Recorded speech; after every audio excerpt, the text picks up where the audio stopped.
Welcome to the Mellafella Crypto channel. I'm the Mellafella, back to share my adventures in crypto with you. Today, I'm sharing a recording of a Q&A with the StableFund Angry Investors Group. Thanks for watching and have a prosperous 2023.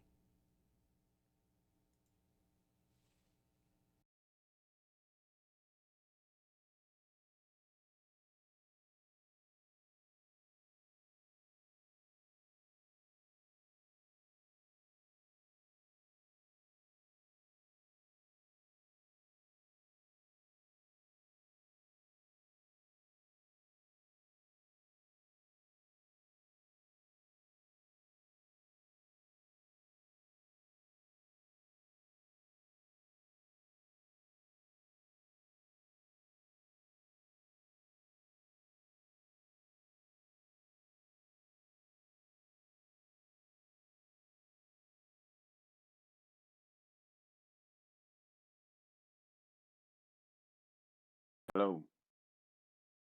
Hello. You guys can hear me okay? Yes. Yeah, we can hear you. Whom else am I?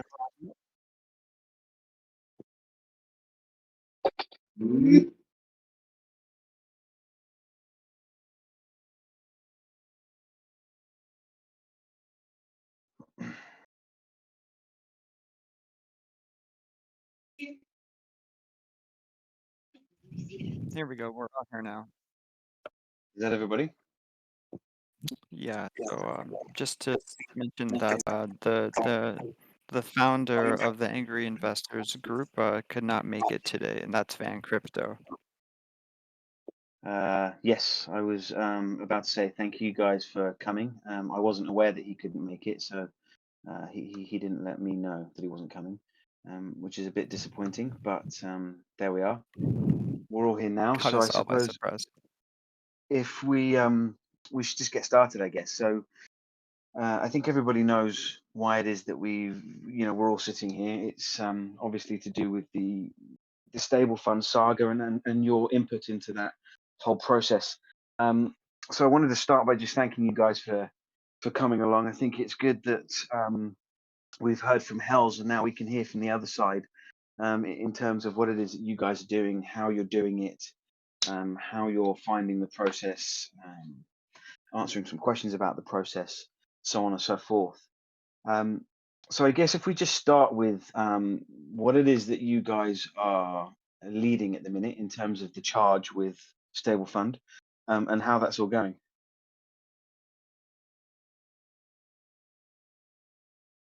Askelos, want to respond there? Can you? Yeah, of course. Can you hear me? Yes. Sound test. Sounds Okay. perfect. Great, thank you. Yeah, so basically, as mentioned, just to give you a small oversight, the Telegram group, as stated also in the voice chat, was founded by Van a month ago or so, and was originally only 25 people strong.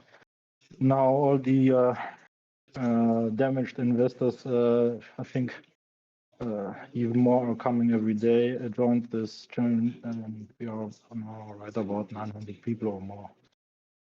Targets are pretty clear. I mean, the first thing is to get legal and the authorities involved.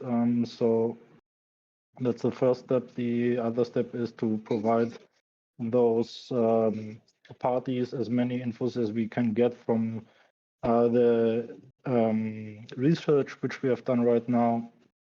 And last but not least, hopefully get also some funds back from the guy called Michael, and see if it is possible. Personally, just that everyone is aware, at the current stage, I don't count on that we get any money back. Sure, everyone knows that some funds are blocked on exchanges and so on, but to be honest, I have no idea how this is going to be processed in the future when we got everything involved and raised also the cases. So it will cost surely some time. So what steps are you guys currently in the process of taking? Can you talk us through kind of step by step what it is you're doing at the moment to be able to achieve your first goal, and then I suppose how that will filter into the second and third goals? So the first thing which we did or currently are doing is that we are creating a point of contact for every country. That means that there's one single person dedicated to the community with whom the people in the corresponding country should get in touch. The person should know the name, the nickname at least, and the amount invested in StableFund to get an oversight about the missing funds. And then as soon as we have, let's say, some kind of picture, it's surely not the complete picture, we will on top level align that with the cases we are going to open. Meaning, for example, the a case opened by me in Germany to the authorities. There will be also one in the US, which will go directly to the FBI. We have some guys in Spain sitting. They will file also a case in Spain, and so on, and then provide the authorities as soon as the case are open all evidence which we have. And so what, if you don't mind my asking, is the purpose of the StableFund Angry Investors Group at this stage? Is it there for information purposes for those that are invested and want to know more? Is it a platform for sharing information and evidence? Is it a platform just to talk about experiences? What is its design? Basically everything what you mentioned. So the first thing is to get everyone on the same level of information as far as evidence, and aligning this with the authorities does allow that. So I think everyone understands that if we have sensible informations, hard facts in any ways, that it is not something we can share to the public in order to avoid any blackmailing in some way with for the authorities. This is the top priority currently, that the authorities have the chance to intervene in this process, to get involved in this work. So the informations which we are supposed to can share are limited, but yeah, so just as a matter of fact, just to update everyone. And also we have some good people in this Telegram group which put a lot of effort to gather informations, and they did a really very good job. I'm very proud of those people. And they provided a lot of useful information, and yeah, without this group it wouldn't be possible, basically.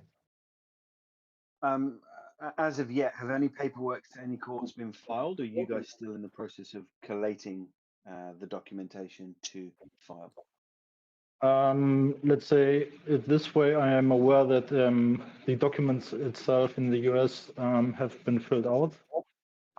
Here in Germany, unfortunately, my lawyer still didn't contact me. I'm waiting for a call to align this, but it will be done for sure. And I know from other countries that they have prepared this. The thing is, that's something I think I can mention today, is that we have hard evidence, which we found today. And it is about to align this with authorities first before sharing it to everybody else, and go from there. You mentioned we have this information. Who is we, if you don't mind my asking? Because one of the things that I've noticed from sitting in the Angry StableFund group and being in the Human KYC, it isn't immediately obvious who we is in terms of the people that are collating the information.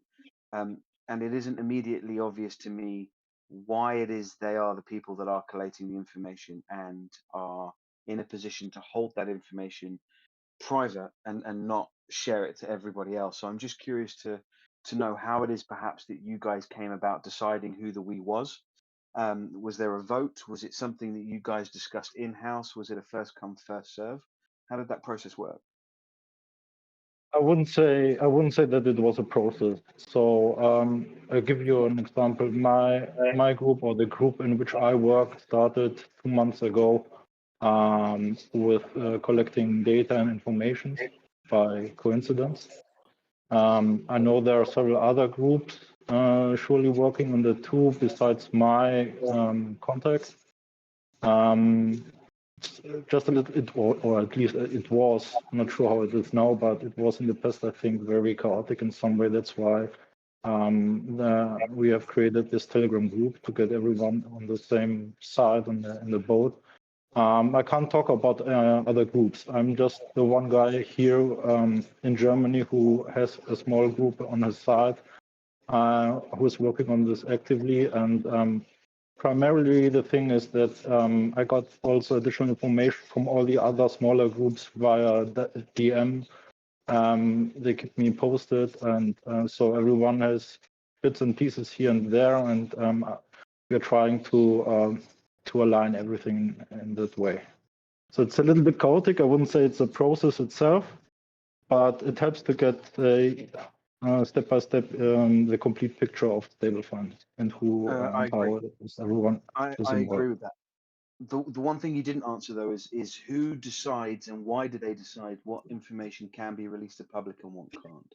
What's the did you guys run through a set of criteria that you guys were going to work off? Cowboy and Human KYC, feel free to jump in at any stage if you want to. I'm wondering just how you as a collective, not taking anything away from what you're doing, I think on the surface what you're doing is very good, especially for this space. And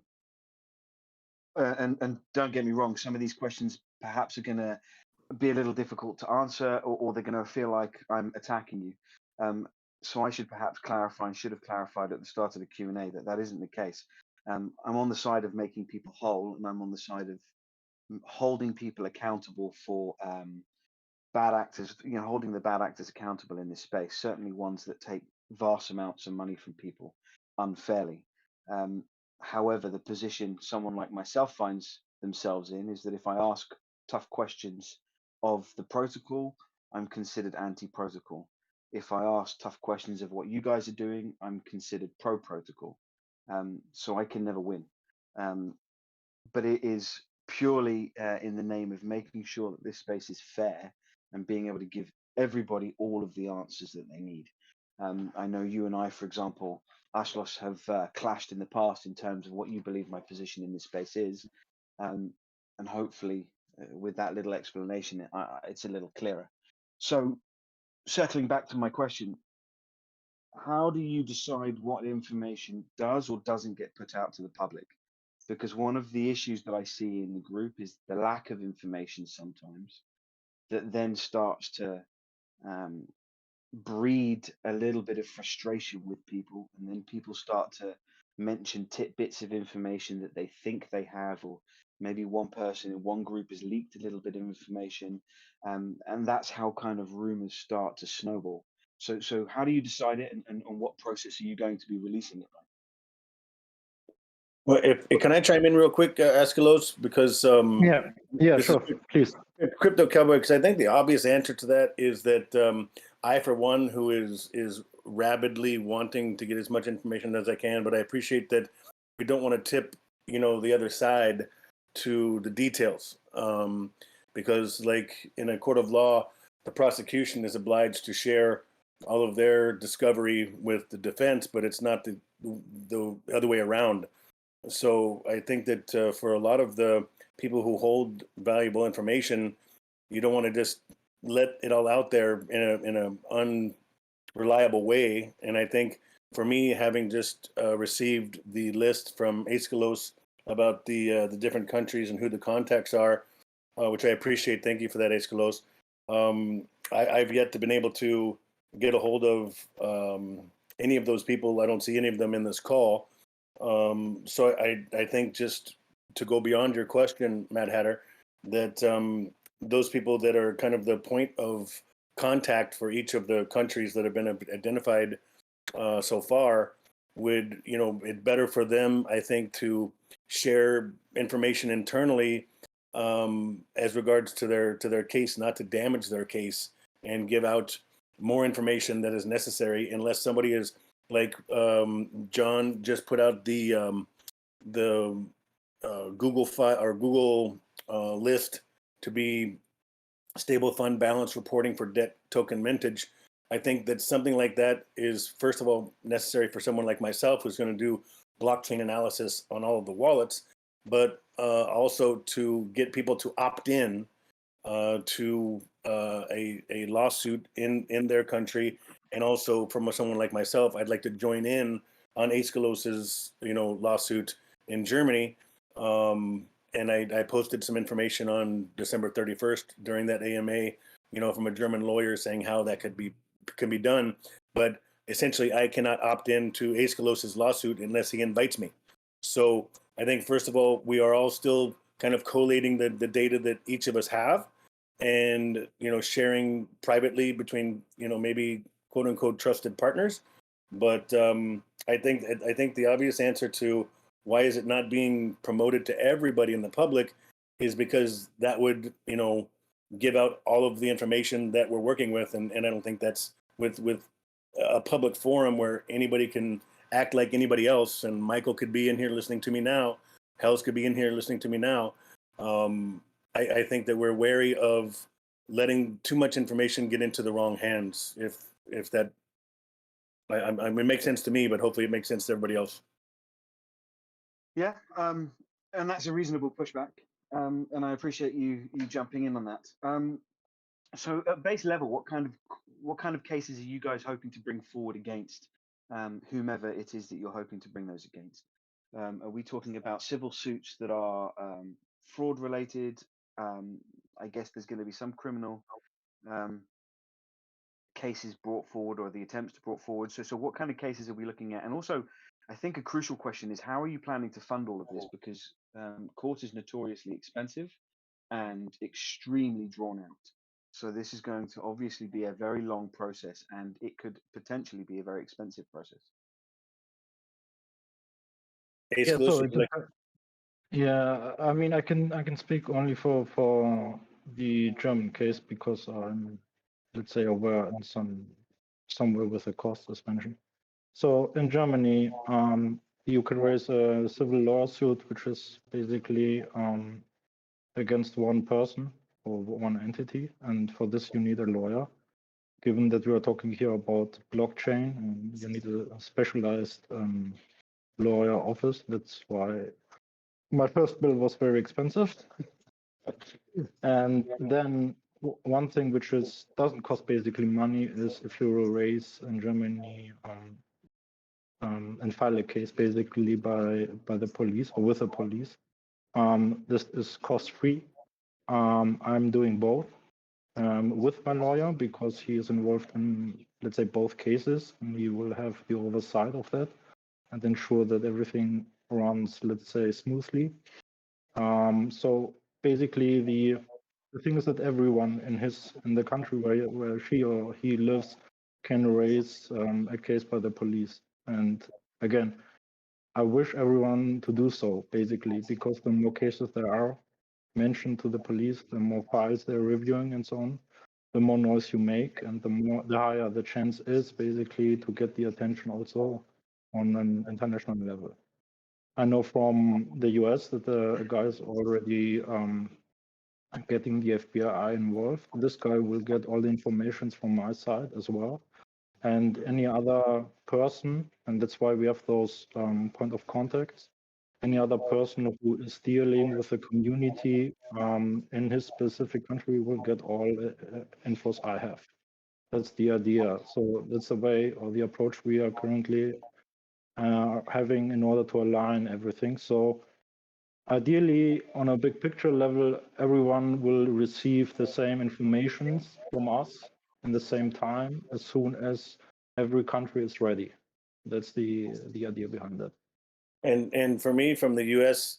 Speaking, that I have been trying to get a group of investors. I already have a group of investors that is in hundreds of thousands of dollars, and the point of, or the hope of these Q&As for me is to gather supporters, people who want to participate, people who want to essentially, I don't know to what level, doxing is going to come into play, but definitely if it's, I would think it'd be a must I'm going to dox myself, of course, to the FBI and to local authorities.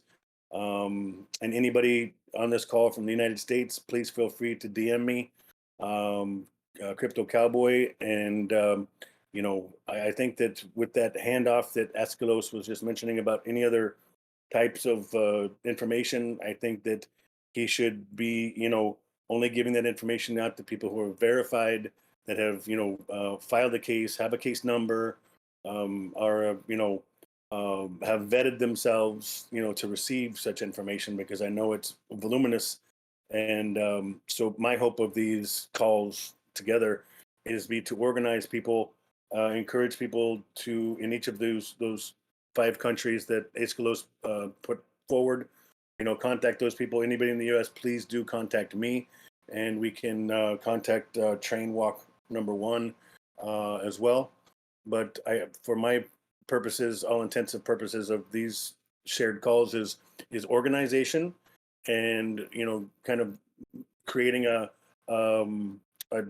chain of custody for the records, and making sure that everybody that has a legal case and is pursuing it in the courts, that everybody is armed and ready as they possibly can be. And I think it's clear, certainly when speaking to you, that that's what it is that you guys want to achieve, which is being able to get a cohesive group together of one mind with one set goal. However, of course, as you guys grow and as the Telegram group grows, for example, there are difficulties with that. And inevitably, there are going to be lots of complaints on how the community is managed, how people are managed. People are going to have different ideas of what is and isn't acceptable. One of my observations is that perhaps when you guys are the ones that are dealing with sensitive information, you may not be necessarily best placed to be moderators in a group, because perhaps your reactions are going to be slightly different to someone who is totally impartial to what's going on with all of the sensitive information, and totally impartial to those that are coming in, that some might want to cause trouble, some are going to argue. How do you guys plan to kind of organize the group in a way that might be better served to ensuring everybody is on the same page? So I can chime in here.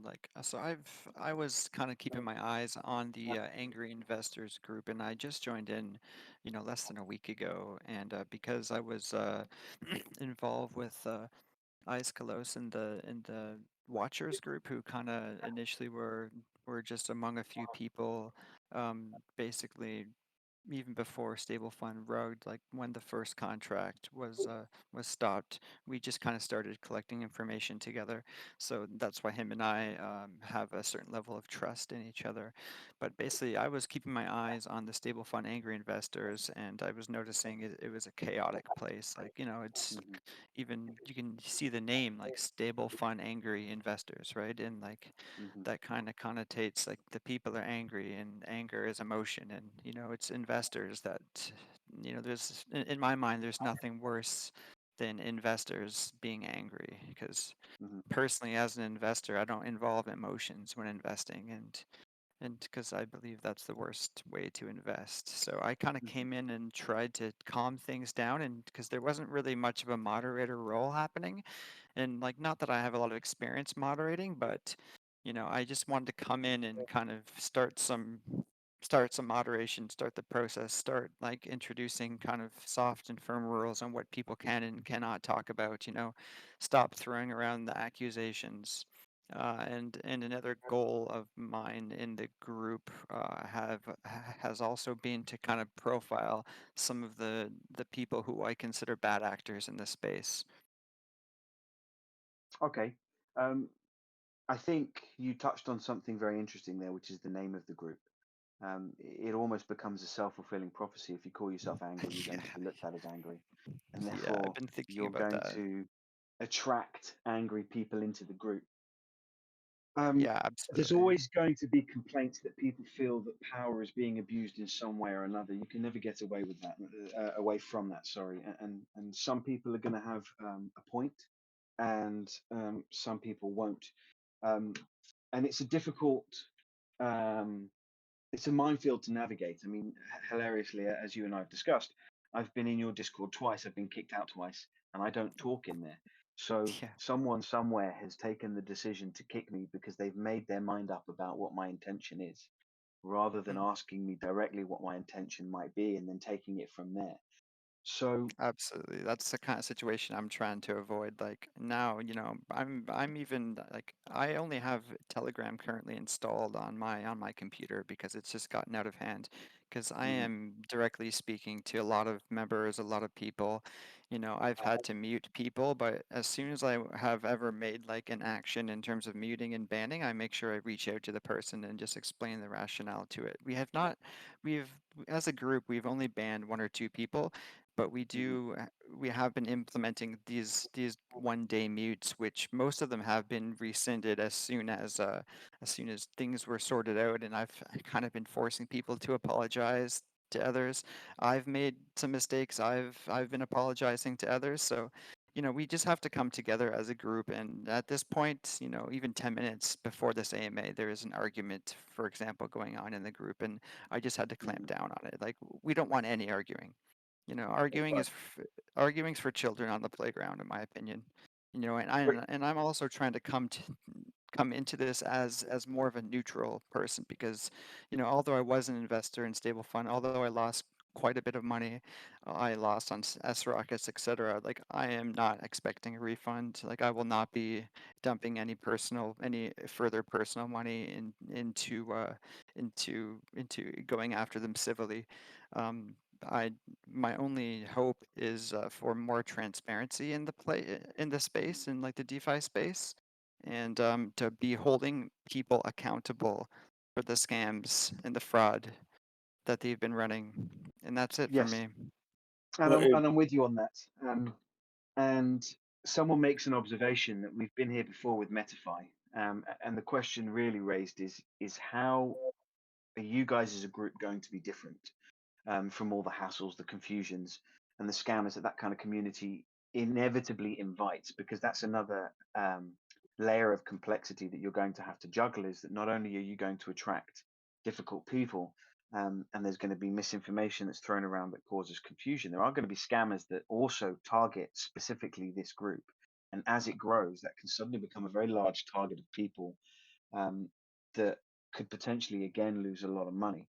well, And may I go on. speak up there? It's that you guys are talking about managing people, and Mm, it's for me, it's not about managing people. Right now, we're together, and for me, I would like to hear from every single person, 85 people in the audience now. Allow them to speak their voice. What they see is a good way to move forward. I mean, I think that things are starting to coalesce in a more rigid way, which is good. But for anybody, there's a lot of talk about controlling members and moderating members, and that's all for a different conversation, in my opinion. I mean, and I hope to get results. if I could interject there for a second, I'd have to push back on that and say that the second that you put yourself at the head of something as large as this, and you're in a position whereby information is sensitive that only you're privy to and some other people aren't, you inevitably have to accept that you are going to be the spokesperson for a group of people. And I And part of Yeah. being the spokesperson, you are going to have to also inevitably manage those people, um, well, because let me and respond one of to the that. things I Let me sure respond to that because that's my goal is to get people to opt in. For if you're in the United States, opt in. Direct message me, and we will start the conversation about the sharing information, etc. I'm not the head of any group. I mean, I have a group of people that want me to represent them, and that's why I'm on the floor or on the speakers panel today is because I was asked to be. But for me to be able to lead a group, I need people to reach out, to DM me, tell me you're in the United States. Let's get you on the list. Let's give you the information that you are asking for, and it'll be handled directly. It will not be handled publicly. And each person that opts in and says yes, I want to be a member of the lawsuit, for example, then okay, I'm taking your name down. You're on the list. You'll become part of the group for the United States. I recommend everybody reach out to the other leaders of Germany, and there needs to be one still for UK because that's apparently where things went down. And I'm aware of the chat stuff. Oh, the UK doesn't have crypto laws, so they're not going to be able to pursue in UK. But fraud is already illegal. And once Michael changed crypto money for fiat to trade in the MT4, whether he did or did not do that in actuality is really not the case, but that's what has been represented, that he took crypto money, turned it into fiat, and then traded it on the MT4. So there are points of factual relevance that we will focus in on, but for the moment, people need to opt in your country. You need to make a police report in your own jurisdiction. Like I'm in Miami, so I'm going to the Miami Police Department first. I know they will do nothing about it. They don't have the people, the manpower to do it. But then the local jurisdiction will give you a report number. You take that number to the state. And then once you report it to the state, then you're able to bring it up to the IC3, which is, the international FBI and CIA and all those other groups. So there is a methodology, but you have to opt in first and say, I want to be a member of the lawsuit. I want to put my name on the list. I'm willing to dox myself, and I want to fight for what's right. And if you're, I give Human KYC all the credit that he's putting his time and effort in here. He doesn't want to pursue a civil case, but people like me, people lost a lot of money. They do. They want to put their time, energy, and efforts into pursuing these people until it is finished, no matter how long it takes. And I am that person. So if you're in the United Understood. States, opt in. And I think your we'll get position. organized. I think your Yeah, position can is I clear, just but chime in for a second? Just for transparency's sake, Crypto Cowboy is not one of the moderators in StableFund Angry Investors. I brought him in because one, I thought he was a good speaker on our last AMA, and also he's really putting some time and effort into the legal part of this process and trying to make connections with anyone that does want to make a legal case in their jurisdictions. And he is also one of the multi-sig holders on our upcoming DAO. Yeah, I just wanted to clear that up. Yeah. Matt Hatter, you have something to say? Matt Hatter? Okay, not a problem. Sorry.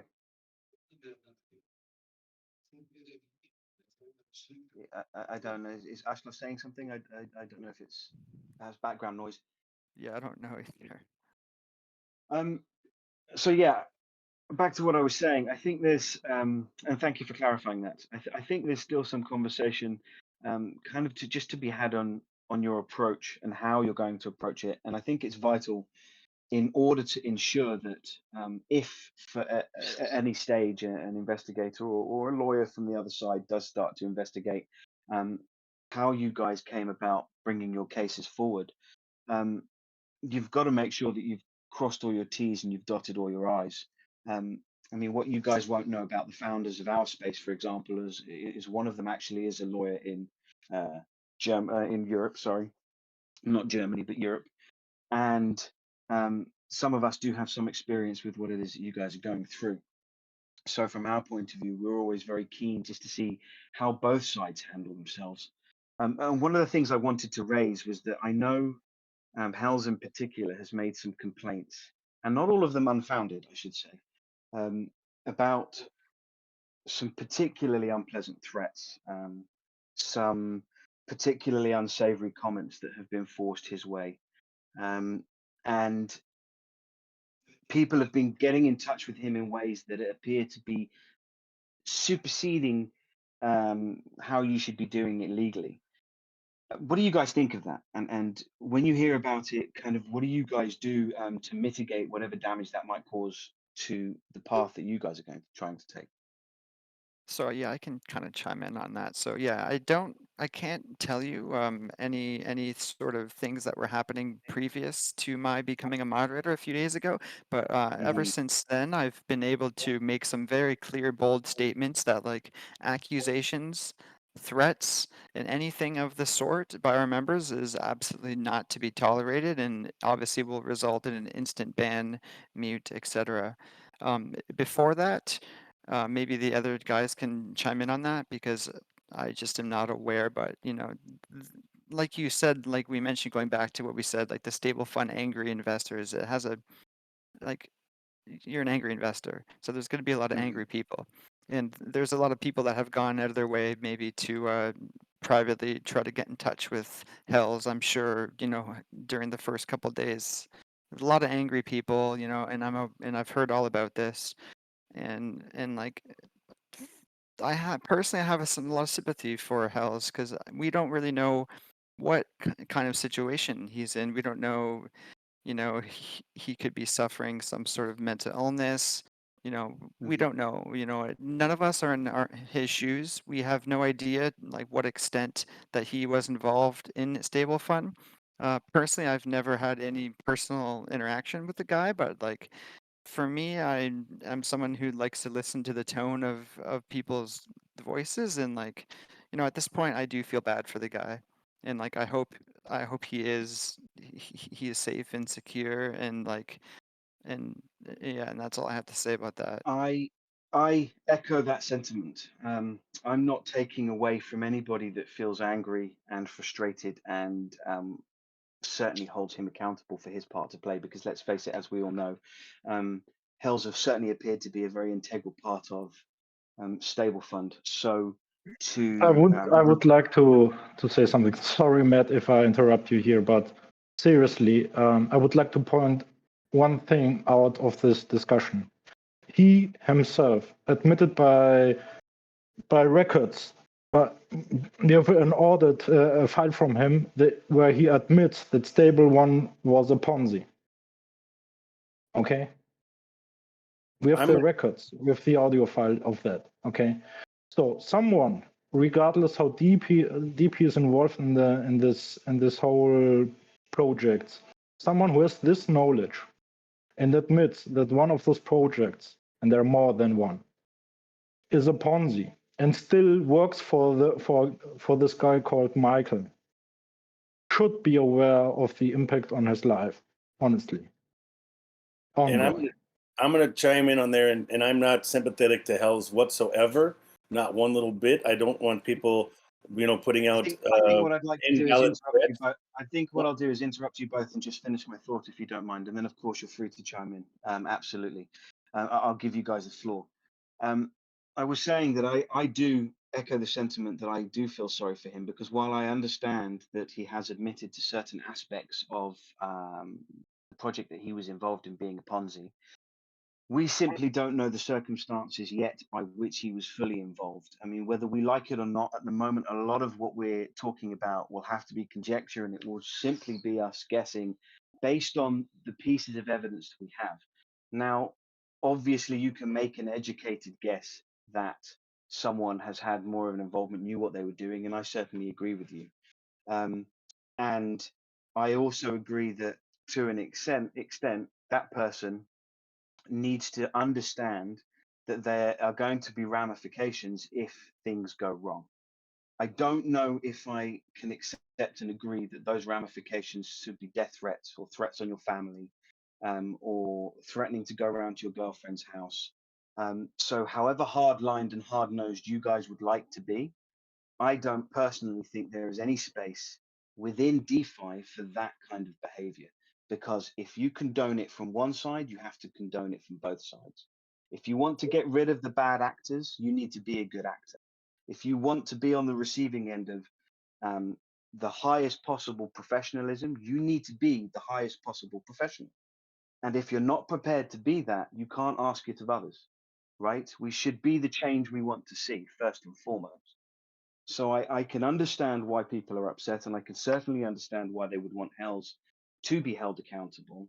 But there is a way to hold somebody accountable, and there's a way to certainly not hold someone accountable. And I don't think threats on someone's family are the way forward, because ultimately none of us are in his shoes. And until he is in a position where he is speaking to someone under a legal setting and giving his true version of events, we simply don't know what pressure he might have been under.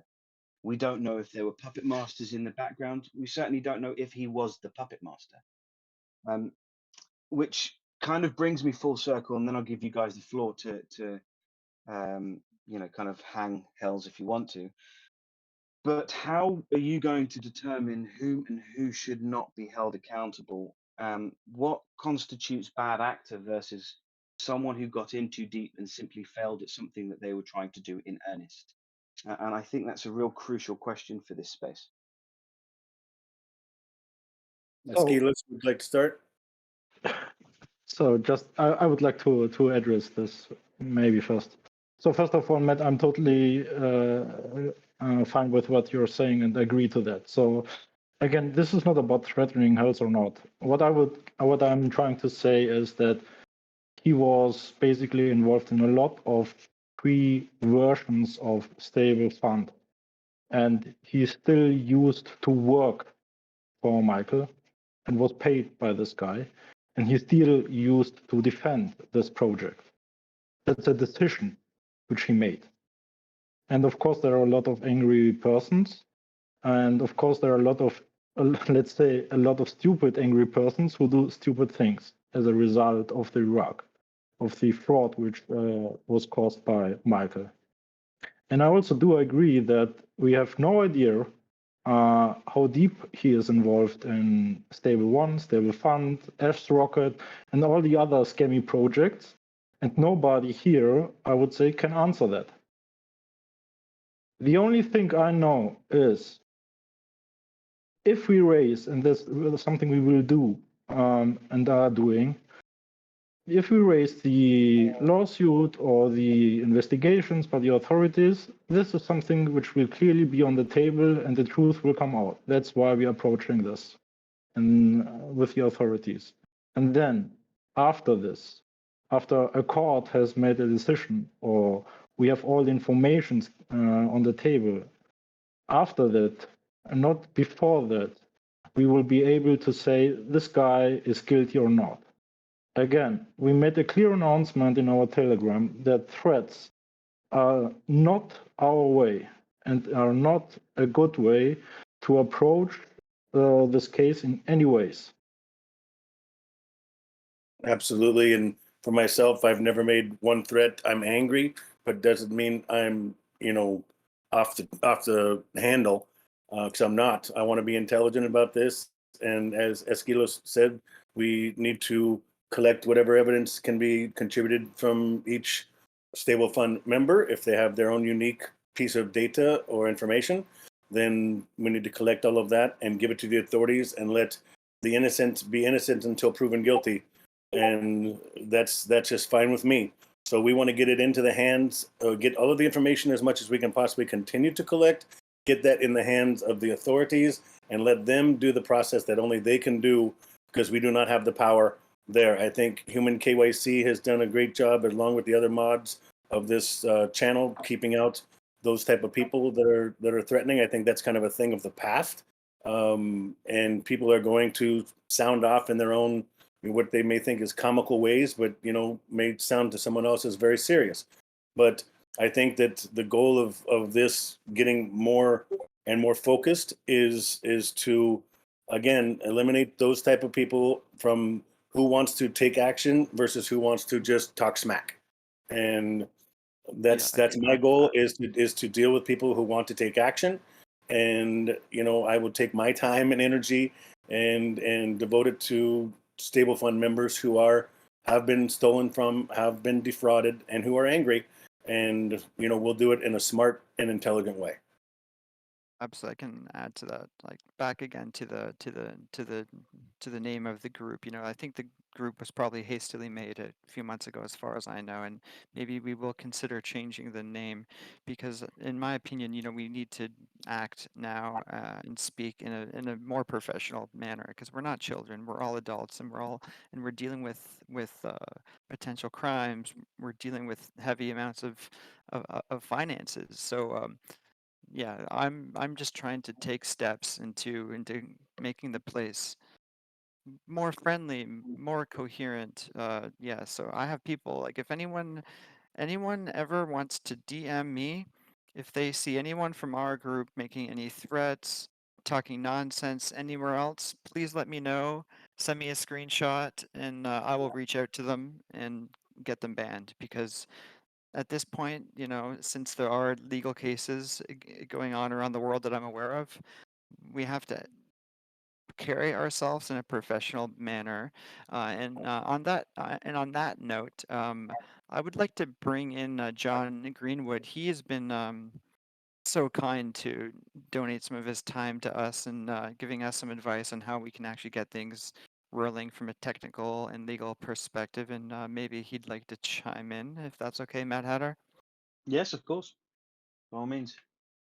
Hey, what's going on, guys? Can you hear me all right? Yeah, Yeah, thanks can for hear you joining. great. Awesome. Yeah, sorry, I kind of just dropped in here impromptu. Human had invited me. My name is John Greenwood. I've been around the space for about a decade now. I have been a full-time developer or let's put that in air quotes, like 5-ish years since DeFi came around. A lot of people knew me from like the animal farm accountability chats and kind of going after some of that stuff in the past. I kind of got pulled into this just because there's people in my wider circle that were kind of taking advantage of from all of this, and figured that it was a good opportunity to take the little free time I have and dedicate it once again towards kind of putting my technical expertise and everything else on the table and trying to hopefully help out in any way possible. So far to date, really the way that I had seen things was, I can't speak in a legal context really. Historically, I've been involved with quite a few investigations, stuff like that, but I have no legal prowess whatsoever. But my take was, okay, get a pseudo DAO set up, kind of get people under a class, if you will, so that there's a way to kind of move as one, and handle all of these different reporting on various countries and everything else kind of in a more constructive way. So that's been set up along with multi-signature wallet and everything else to claw back funds. There's a debt token that's already created. We're kind of working on a way to get that distributed to holders based upon what they're owed. To have some sort of demarcation for that. So that's kind of my role in all this. I personally have never even landed on the StableFund page, except for a couple times when people ask me questions over the past few months. Have never invested in it. Would never, to be fair. I don't do the whole ROI style investments, but for sure, happy to be here. More than happy to lend a hand as much as I can. Don't have tons of time nowadays, but for sure, happy to answer any questions and just provide a helping hand. So, thanks for giving me the time. Pleasure, and thank you. I think that's very commendable. I think somebody who's putting their energy into something they weren't even invested in should absolutely be commended. And if anybody does want to reach out with a question, by all means. By all means, yeah, you can reach out and you can ask me anything you want. Same username on here. That's on, that's my Jay Greenwood. Is the same thing on Telegram, Discord, the whole 9 yards. And really just to kind of sum that up quickly, my ethos pathos behind this is really about self-regulation. Being in the space since 2009, watching the various iterations of crypto, blockchain, DeFi as a whole, I think it's really important, especially if you've looked at kind of world news and what's going on in the space over this past year, a la the FTX saga and everything else like that. It's really important that we kind of band together and use DeFi for good as well. For myself, I had created one of the first legally recognized DAO in the US, and I know that from kind of getting people together as a collaborative and working together on a sole goal, things kind of get done in a much more productive way. And I think that here in light of kind of what happened, getting people collectively brought together and really regulating the space as much as we can as individuals is key. This stuff keeps happening. They all look the same, from 100 feet or 100 yards away. Every single one of these rug pulls is very, very similar. And I think that it's important not only to get people educated on kind of what to watch out for, how to stop this from happening, but also when things like this do happen, to hold people accountable in every way possible. Because if not, you get a lot of people that say, well, this is DeFi. No, it's not. I have thrown quite a lot around over the past few years, and I have been part of one exploit only. It wasn't a rug pull, it was an exploit. So, this is not how things go in the space. This is not okay. This is not how developers work.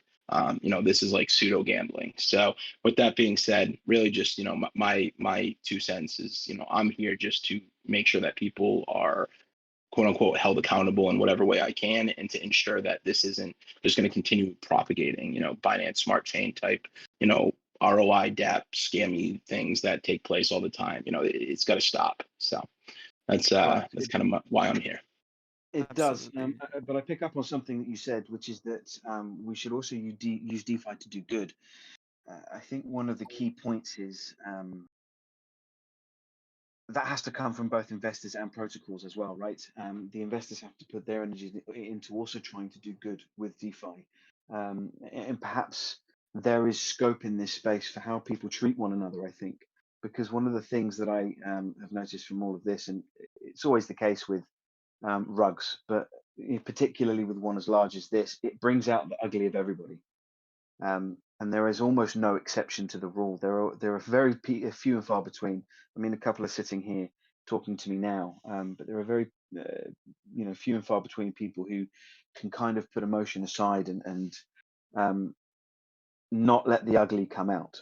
For sure. Now, one of my questions, I suppose, is that how do we ensure, and how do you ensure, as this unfolds, there are going to be other people that potentially get drafted into the fray for having played their part, however big or small, in creating the monster that was StableFund. And by that I mean YouTubers, I mean influencers.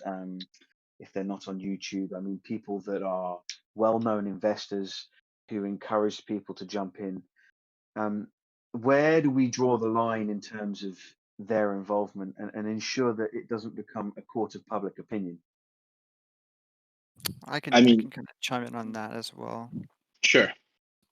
Yeah, like many people think that like code is law, right? Like the anonymous aspect is why people enjoy the DeFi space. But like, just because you're anonymous, it doesn't give you a free pass to be running Ponzi schemes and scams. Mm-hmm.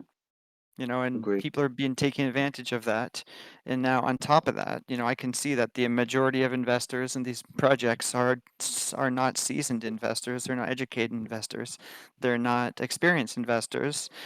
They're kind of just clicking around on YouTube, going down a wormhole, getting on one of James Pelton videos, getting on one of the FUD Farm videos, and thinking that they're going to double their money in 24 hours, and then they end up losing everything. Like, they're going straight to DeFi, whereas myself personally, like I've been involved as well in crypto for around a decade. And I've seen all these things happen outside of DeFi. I'm relatively new to DeFi, but it's the same things that were happening with initial coin offerings, the same types of pump and dumps. Just using smart contracts, and it's a new breed of YouTubers that are promoting these scams. They're getting paid to make their videos. They're making loads and referral bonuses, and like they're also funneling most of the investors who should probably never have even bought a mutual fund. Like, they went straight to DeFi. That's like never gambling, never investing in your life, and flying straight to outer space to gamble with aliens, in my opinion. Mm-hmm. Yeah. Like, I Yeah, feel bad for these people. and just I quickly too on that, because 1 second, John, I'll give you the floor. When with the FTX thing, and celebrities being sued because they were paid promoters for FTX. I think that's a different being than someone like, and I'm going to say the word DeFi dude, who was early in and heavily sponsoring stuff. But again, that's where the court of law comes in to guilty or not guilty. And all we can do is pretty much kind of haphazardly throw the information together, get it in the hands of lawyers who will know what is admissible, what's not, what's beyond the realm of prosecutorial um, possibilities, and put it in the right hands. So I think that, well, all we can do as normal people that are not lawyers is supply the information that you have, anything that you think that will help. We'll put it all together. We'll try and put it into a legible, cohesive format for the lawyers, and then they'll just have to do the best with what they got. And so, as far as the YouTubers and the influencers, some may have known about this being a Ponzi, and probably most did not. So I don't think that most of them were at fault knowingly, but some of them likely were. So Absolutely, that's the case. That's the yeah. case. And I'd like to chime in one more time. Like, yeah, so as John was saying, like, if we don't regulate this space ourselves, it's going to get regulated. Laws are going to pass through Congress. Eyes are going to be on here. The bigger the frauds, the scams, they keep getting bigger and bigger and bigger. Now we're going into the tens, even hundreds of millions of dollars. Like, I know there may not be any legal precedents currently for these paid YouTube shillers, but there's going to be, and I want them to stop.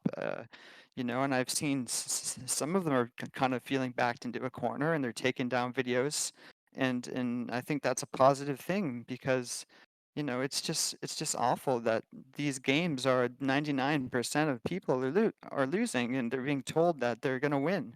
And I think that's why people are angry. And if we don't police this DeFi space ourselves, it's going to get shut down. That's it. It's going to get shut down. For sure. I think for me to answer the question, it comes down to like bias and knowledge, right? So to keep it in terms of myself and what I know, when uncovering a different project, which I already kind of mentioned at the beginning, I think, and don't quote me on this, but it was like 0.01%. So not, you're talking about such a small amount of people that came out on top, period, with this particular protocol. It's one of the biggest in the space. It's still alive and not well, but it's alive today. And when really kind of getting into the weeds with, these chillers and these YouTube people and everything else, a couple things were apparent. Number one, a lot of them were biased because of their entry point, right? So if I get into something on day one at a penny and it pumps up to $1, I make 100x, and I'm telling people to get in because this is what I did. You're not telling the full story there. Number one, right? So there's inherent bias there with kind of how people are displaying these things to the public. The second is the lack of education with these people, and this is just being honest. From my point of view only, it is literally one of the most concerning things I've ever seen.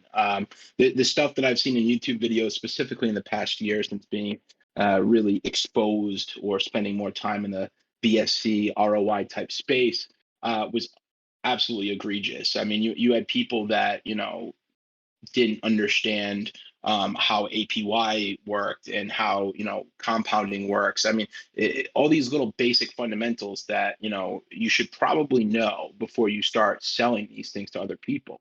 And I mean, even for myself, I'm nowhere near perfect, but with the amount of info I kind of have from being in this space, I don't show things publicly. I don't even do it really privately. It's more of like a, hey, on the 10th of January, for instance, Metronome, we're launching our synth protocol. Check it out, right? End of story. If someone has questions, I'll answer them. I would be very skeptical usually if anyone was to approach me with a, you should get into this because you're going to make money type quandary. It just doesn't really make sense.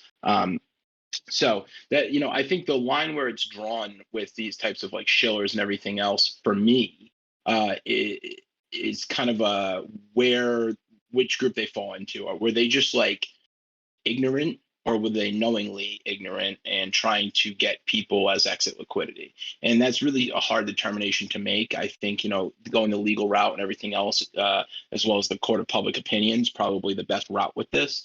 At the end of the day, though, I don't think there's any like hard determining factor, because once again, with bias and everything else, you have people that truly believe that they're doing a good thing by, shilling these projects and getting others involved. I don't know what percentage that is, but it's definitely a real thing. And then, in my mind, from what I see, I think a lot of these people are playing the game, because, when you have referral links and, teams and all this other stuff, depending on which app you're referring to, in this case, that's not quite the case, but I think that just incentivizes bad behavior. And, just from being in this space, this micro space, I should say, and seeing that, people will literally, tell you that, okay, $10 is the price floor. 2 months later, things are sitting at $1, and this is the new price floor. It will never go any lower.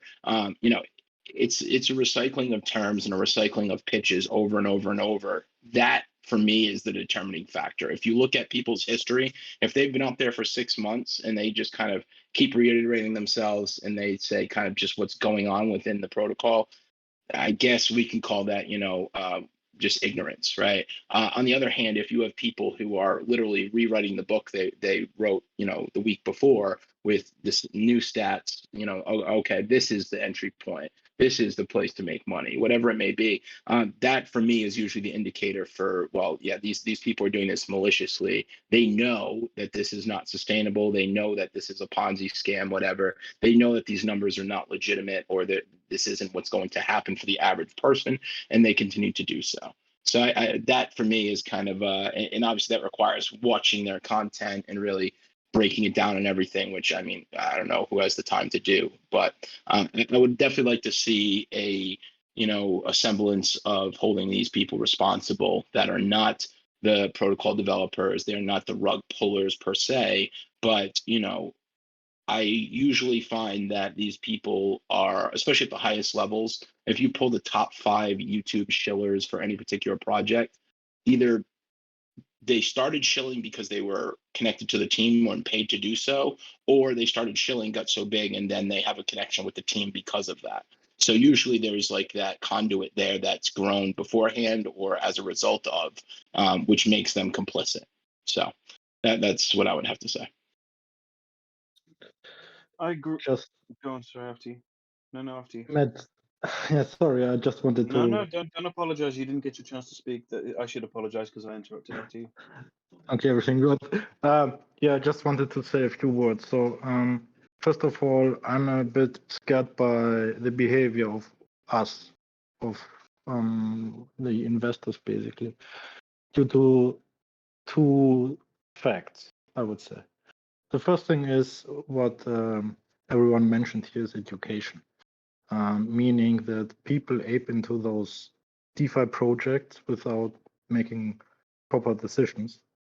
And therefore, I would like to give 2 thoughts into the community.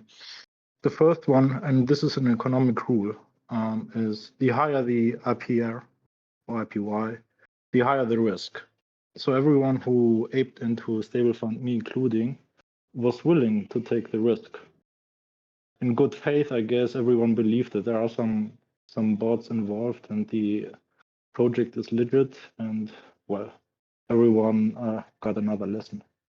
That's the first thing. The other thing is, I'm scared by the investors who knew basically that this is a Ponzi, who knew that they get out the profit based on the money from other investors. And that's something I really don't want to fight for. I want to be here very clear. I'm putting my time into this because I want to help those people who went into this project in good faith, but I'm not fighting for those who took out profit because they knew that it is a Ponzi and made profit out of it and were afterwards laughing about everyone else. I don't know who these guys are. They exist. I know that. And I don't like them, to be very clear here. And the second thing I would like to mention is education is really a very big factor, because I do remember that there was an interview with On-Chain Crypto, maybe the one you may recognize on YouTube. And he had an interview with some scammers, mainly from, I think, Titano. And this, I don't know if it was the owner of this project or just the developer. And he said, and there's something I kept in mind always when I see high RPYs, he said, high RPYs or RPRs are like dopamine for every investor. So he's basically our drug dealer. And everyone who sees in the future such a project should always keep that in mind because it's very true. And ask always, where is the revenue coming from this project? In StableFund, we haven't seen zero evidence of any bot. We have seen zero injections of revenue from Michael. And that's why basically we got rocked. It was a clear Ponzi. It is a fraud. Everyone knew it to the last moment. And those investors, which I was telling you about, who took out their profits, the first thing they did is claiming to everyone who raised questions that it is a fodder. So fodder is not bad.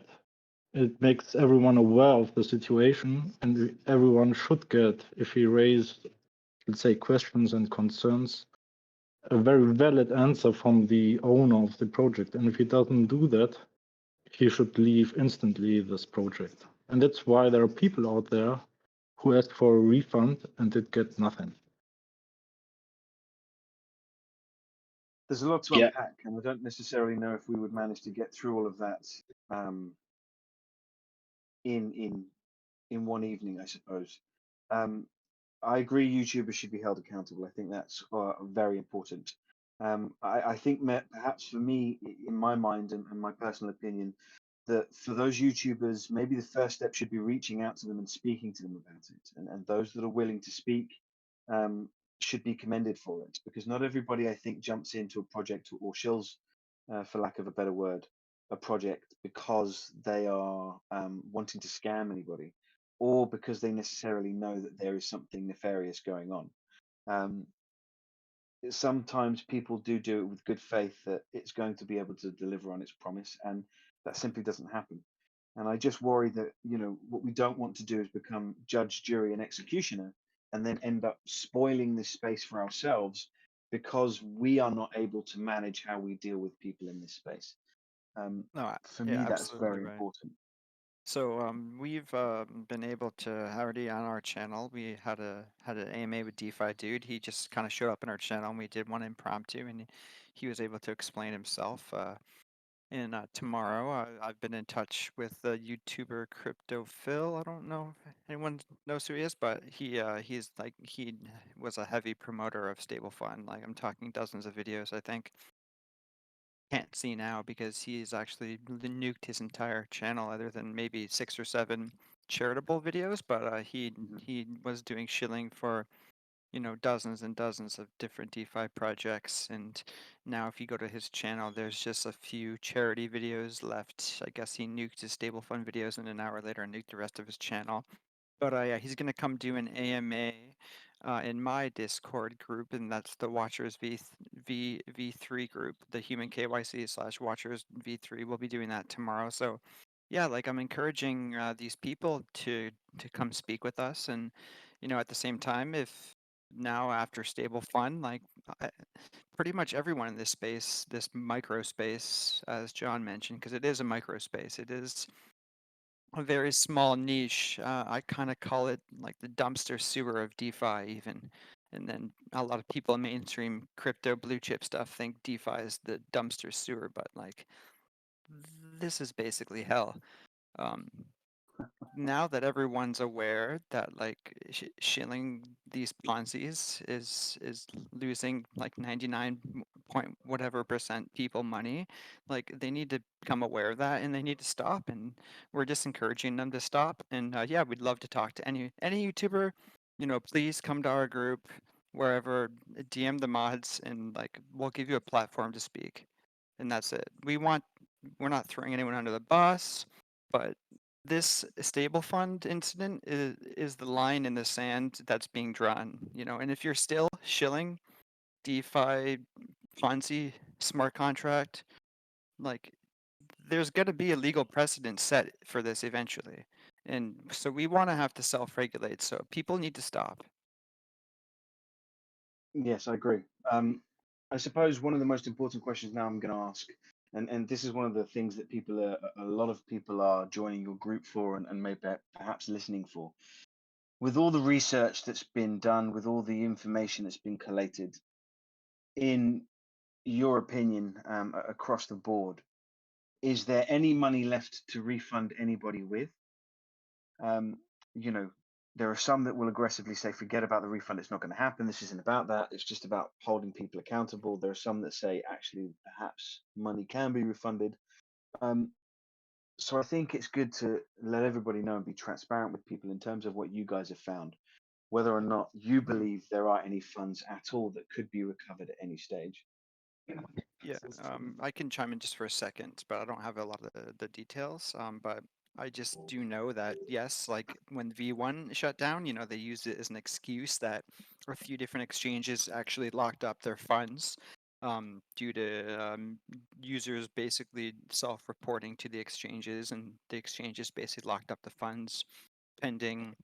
Who knows? Like it was never disclosed to us. Even Michael mentioned like, okay, yeah, if these funds do get unlocked in these exchanges, like, we're going to use them as some extra rewards for V2. He was even encouraging people to actually recontact like the SEX exchange, I believe, or the MEXI, sorry, and to tell them to like release the funds to him, right? Like obviously that was a bad idea, but like from what we know, there's, and from, if you look at the Dune charts that were related to StableFund V1, like there is tens of millions of dollars stuck in exchanges, and you can thank God for the blockchain because we can see all the transfers to all the sexes. Okay, so Yeah, just to add on to that quick, I mean, I think the way I would answer the question is, well, where did the money go otherwise, right? So if I start a project tomorrow that says it's doing X, Y, Z, and in reality it's all going to John's wallet, then I mean, only the money I spend on Bugattis and houses is really what you can't claw back. Otherwise, whatever is in my wallet or in my possession is technically clawback. So I think that in this scenario, there's definitely money that's frozen on 3 separate places at the moment. Through legal or through, I guess, if people turn their just realize what kind of path they were going down, and kind of switched up the outcome, I guess they could kind of refund as well, although highly unlikely. So yeah, I think it's plausible. I would not get my hopes up at this point, though, that anyone's going to do anything without being compelled to do so. I agree, and I think you're spot on. One of my questions though is, has anybody set out an avenue or put an avenue in place by which someone or anybody can reach out privately if they wanted to start refunding people their money? For sure. Because I think what is important is to never close any doors. While I agree that people should definitely not get their hopes up, and as far as everyone is concerned, my opinion is you should behave as if that money is gone. And you're never if you see it back, it's a bonus, and if you never see it back, you're not going to be even more disappointed than you already are by having been rugged, right? For sure. So the infrastructure is there. When I kind of got tapped in, it was like, okay, well, let's, and the term DAO I'm using very loosely. It's not a legal DAO. It's not even really a DAO beyond just the real bare minimum basics. But there is a multi-sig address. It's secured by, I think, everyone that's here right now, plus a fifth. That would require all of us to sign off on something. I mean, you have to take my word for it. I'm impartial. I don't know these guys. So that is definitely a safe place to send funds at any time to recover them, quote unquote. Also, too, we're in the process. Unfortunately, they, I guess you could say, obfuscate or, make things a little bit more difficult to kind of show who's owed what. So that's kind of the next step. There's a debt token that I already created that can be just minted out to individuals to kind of demarcate what they're owed, percentage wise. so that, in theory, for every dollar that comes in, that would be parapisu is the term based. It would be broken down into pieces and distributed to individuals. So that infrastructure is in place to receive everything. As far as to distribute it, that will take a little bit more time, just because this isn't straight up. It's not like there's you have to use subgraph or combination of on-chain data to kind of show, okay, this is what human had, this is what crypto had, this is what Skilos had. It's not as straightforward. You can't just go and look at balances on any given day, because that's not really how it works. So once that part's kind of straightened out, right at the moment, there's a form circulating that you can kind of self-report, and that'll give a good starting point. I made that myself. Otherwise, we can kind of use some on-chain / off-chain in order to figure out, okay, for every dollar that comes in, this is where it goes out, basically. So infrastructure is there. Okay. One of the points raised is that, do we 100% know that has it been 100% confirmed that the sexes have frozen funds? Have they come back and said, yes, we've frozen funds, we're aware of the issue, we're looking into it?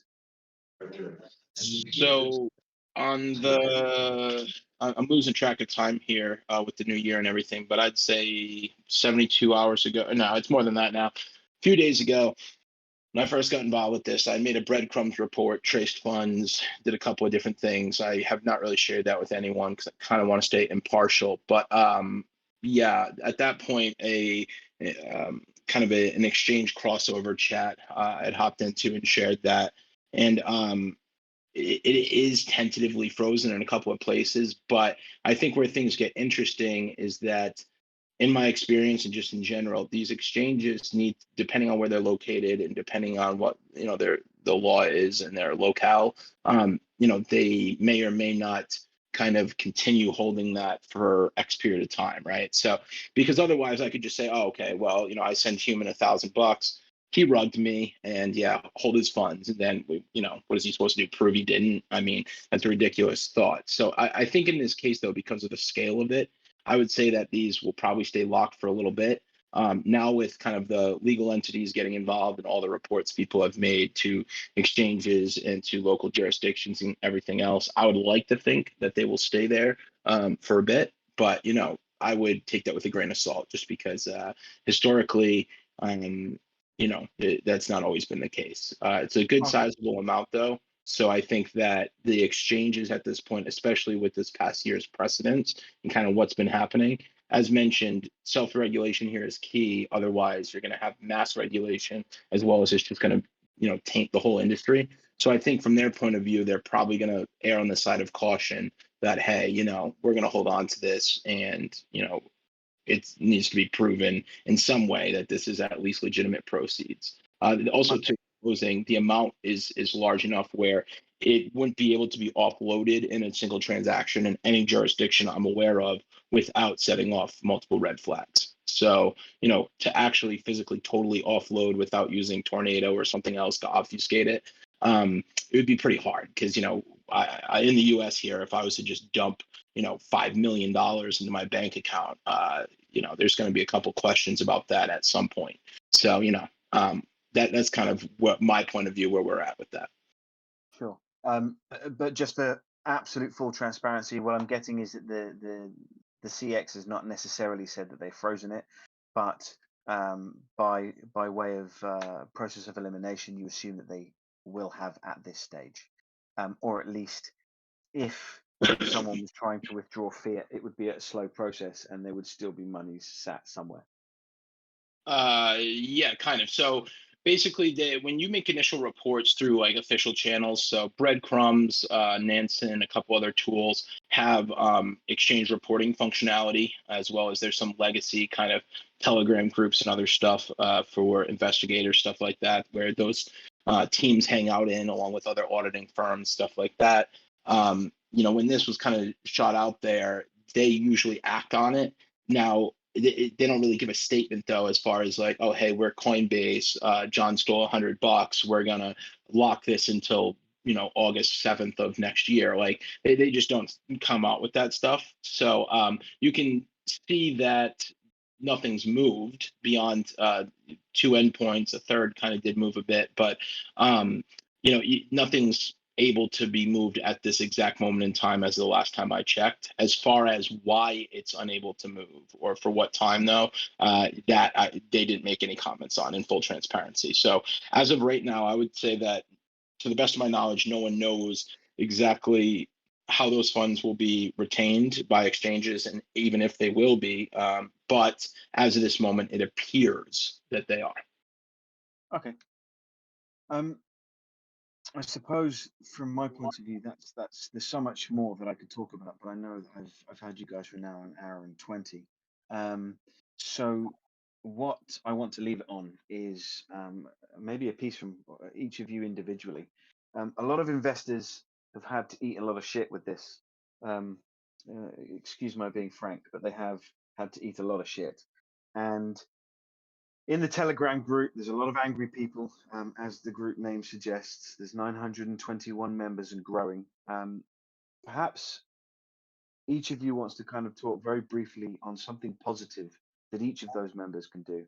Because one thing that people should be mindful of is that it's forced people to come together in a way that they wouldn't have otherwise. So, although money has been lost, and for some people it's devastating, of course, the perhaps end goal now should be to ensure that the communities that have come together in the Human KYC group, for example, or the Watchers V3, that they thrive, and that spaces like this one that like to do Q&As where we will ask tough questions even if people don't want us to ask them, should thrive in order to ensure that this space stays safe. But also we need to remember that a lot of us came into it because also it's a fun place to be when things are going well, and when people are making money, people are happy, and it can be also a great place to make some money and meet some interesting people. So do all of you kind of want to finish on a little bit of a light-hearted, perhaps positive note, and just let people know what they can do for you guys in a positive way? Yeah, absolutely. I think I can start if you guys don't mind. Yeah, so I would just like to put it like people are aware, it's in my username in Telegram. I have my Discord group. It is the Human KYC/Watchers V3 group. And we are basically trying to take the insanity, or I should say I rather, I'm trying to kind of take the insanity out of being in Telegram, because personally I'm not a fan of Telegram whatsoever. Like I said, I don't even have it on my phone because it's so intrusive. But I try to create as organized place as I can, and I just want to make a little call out to people that like we're in a lot of need for help. Like luckily we have John here and we have a few other people, but John has been really um kind of like you having an advisory role for us, but we're going to need people to volunteer to like moderate. We need developers, we need journalists, we need law professionals in whatever jurisdiction you're in, we need experts at like on-chain analysis, and we need those types of people to be helping us, because right now we don't have funding. Right now this is a completely all volunteers doing this. But hopefully eventually we'd like to raise some funds and do a lot of things here. And my goal in my Discord group is to sort of become that internal police in this space, because if there's no sheriff in town, things can go chaotic, and like someone's higher up is going to come crack down, and that's not what any of us wants here. But like rest assured, global authorities are watching, and you people think you're anonymous, but no one truly is, even in DeFi, and especially in DeFi, because the blockchain says everything. So as soon as these stable fund developers, they actually took this money off of DeFi onto centralized exchanges, as a form of money laundering in my eyes, because that's when the trace stops. So yeah, we're gonna need people on our team, on the side of good, on the side of transparency, to kind of stand with us, draw a line, and say no more bullshit, like no more scams. Like DeFi can be a fun, positive space. People don't need to be ripped off. we don't want to use noobs as our exit liquidity. Like, we want everyone to make money, but these 1.53% a day, these 24-hour, whatever 5% hourly projects, it's all clearly scams. Like, that's it. It's never, it's impossible. Yeah, so that's all I have to say. And for me, just quickly, I'll lend my time to any of the audience members that want to raise their hand, possibly, and say something, ask a question. But I would encourage everybody to please fill out the form from John that he's posted in the chat. It's your StableFund wallet is dead. If you used a MetaMask wallet, that address is dead. So there's nothing really to be fearful of.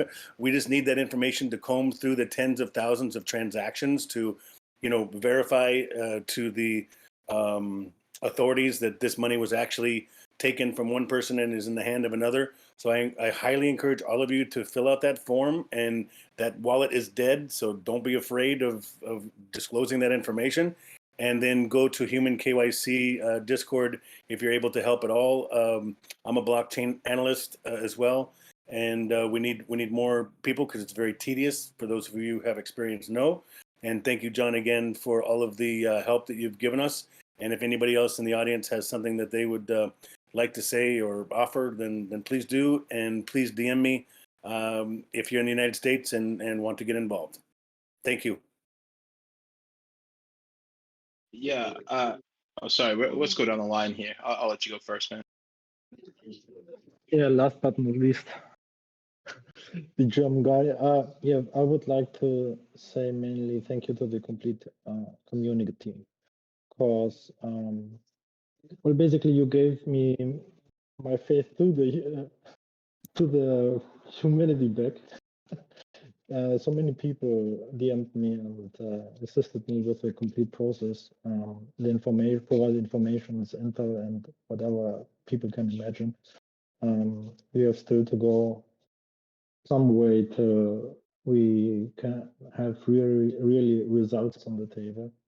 But nevertheless, I'm very grateful that so many people are willing to help, regardless how much they lost and in which conditions they are. And yeah, just from the bottom of my heart, thank you very much for your support. And thank you for everything you're doing, Esquilos. Welcome. For sure. Yeah, I think to bring some positive out of this, a few things. This is what DeFi, crypto, blockchain, insert name here, can be when it can be used for good. The collective in this space is unlike anything I've ever seen. I'm 31, so it's not like I've been here forever, but I feel like in 2023, there's very few places where between Twitter and blockchain where stuff is not shared immediately. It's immediately accessible. The education's there. The ability to self-regulate, come together, and truly have like a team within 10 minutes.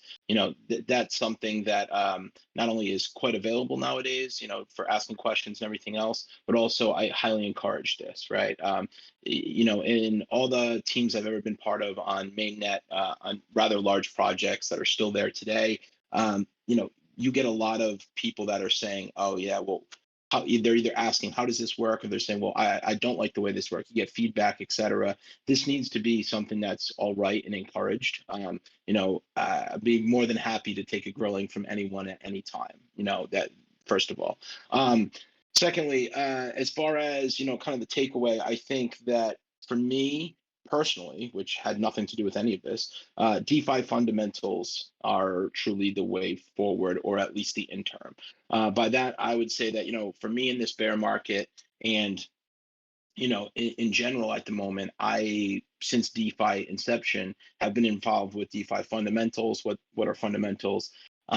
They are things that are working at the most fundamental levels, LP yield, the synthetics. There's a lot of things like that that are always going to be there. There is no rug potential.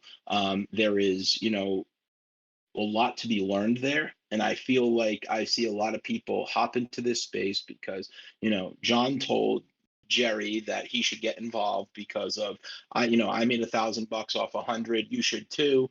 And that's how they get into quote unquote DeFi. Let's put that in air quotes because that's even hard to believe.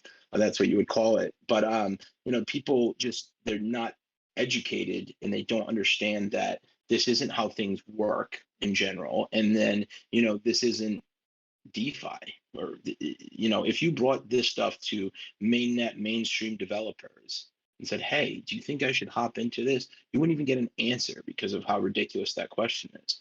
So I think that if people realign themselves and looked at okay, let me just get into some fundamentals here, understand how the space works, understand how quote unquote investing in general works, it would probably be a good thing for everyone based on the market sentiment and based on the lack of education in the space. I know for myself, I have my own Q&A in private groups and masterclass groups, stuff like that. Anyone's more than happy to DM me at any time. I work for Block Vesper. It's a large development firm during the day, so I'm always online, more than happy to kind of help anyone out with anything, if the time's there. As mentioned, this is all volunteer time for me, so take that what you will. More than happy to help, but just please understand within due time. And yeah, I think everyone needs to really come together with events like this and not point fingers and kind of just really say, yeah, there's a lot to be understood and learned in the space. Let me take this as like a lesson and let me put like my best foot forward, get good connections in the space, run stuff by other people and other professionals. And that's what's really going to level up this community and every other community out there within the space in general. So on that note, as mentioned, anyone, anytime, feel free to reach out. More than happy to help you out in any way I can on a volunteer basis. So thank you very much for the time, guys. I really appreciate it. Pleasure. Thank you very much for coming in. I understand that there's a form floating around somewhere. If you guys perhaps want to drop that into the StableFund group that we have here, and I can pin it, and then anybody that's within our community can fill that in as and when they want to.